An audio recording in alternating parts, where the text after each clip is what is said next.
La la la. Welcome to William Shakespeare's King Lear. Alright, William Shakespeare's King Lear, full book summary. Let's get this started with. Now, King Lear is a tragedy about this 8th century BC 8th century BC king called King Lear. King Lear himself decides, I want to retire, but there's no protocol, because no one's ever done it before, on how to retire if you're a king. And so he decided to do this by himself. He goes ahead and splits his kingdom into three parts. Each part depend how big a pot is depends on how much the sister says his daughter says she loves him. And of course I put emphasis on says for a reason.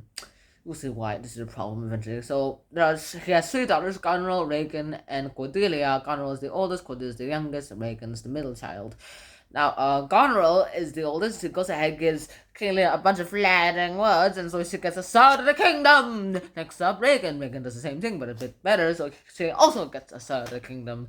And then Cordelia hates all this because she knows her sisters don't actually like King Lear that much. They want him dead rather than alive. And she's like, I love you. But she also doesn't really want to go ahead and do this flattery game. She has these virtues inside of her, and she does not want to go ahead and have a little flattery in her hands. And so she says, I love you according to my bond. No more, no less. And he's like, how dare you get out? And next thing that happens, Cordelia is kicked out, but before she gets kicked out, her suitors come in, and the Duke of Burgundy, as well as the King of France. The Duke of Burgundy now realized that Cordelia is disowned, has no dowry, and lands are clinging to her. He resigns his marriage proposal. He withdraws it, but then the King of France is like, oh man, she's very virtuous. She's the perfect future French queen. I will take her and as my wife immediately. And so this happens. She becomes his wife immediately without any courtship. Next thing that happens is that, well, Cordelia won't be singing for the rest of the play until Act 4. Now, this is what happens in the rest of the time. Goneril and Regan are both plotting on how to get rid of King Lear. They're like, alright, we have to get rid of King Lear, but we have half of his lands. We know. Yeah, I know too. Let's just get rid of him. Sure, let's do it. And they devise a plan to actually go ahead, disrespect him a lot. Well, he said, I will live with my 100 knights and either Goneril or Regan's castle. Let's go, boys! And so they go to Goneril's castle. Goneril's like, alright, that's enough. You can't act like you own the place, but I'm the king. I own the place. You gave me the power to rule. I gave you only the power to rule. I still keep my title. Without the power, that title is useless. You're basically just Lear now, not King Lear. And he goes like, oh man, how dare you disrespect me? How dare you someone disrespect me? Let's go! And so he goes inside. His fool explains to him, but sir, they don't respect you that much because you aren't a real king anymore. Let's see. Let's see. Let's say that you are a wolf, and a wolf needs to go ahead and lead the pack. Let's say you're the pack wolf. And now you went ahead, you decided to give your power to your pup. Now you expect yourself to be treated the same way, but I expect the pup to treat you the same way too. But not everyone else. Everyone else won't see you as the same powerful leader who just gave up all that power for something else. You would like to see he was weak against King Lear. And of course with that, after yada yada and a bunch of plot stories, eventually after King Lear moves to Regan's house with the 100 knights, but then the 100 knights have been shortened to 50, 50 to 25, 25 to 12, 12 to 6, 6 to nothing. Yeah, King Lear is starting to lose knights, and he's like, alright, he finally realized that Goneril and Regan actually don't love him at all anymore. They disrespect him, they don't want him, they're just greedy for power. They don't want any of it. They don't even want him anymore. All they want is the power.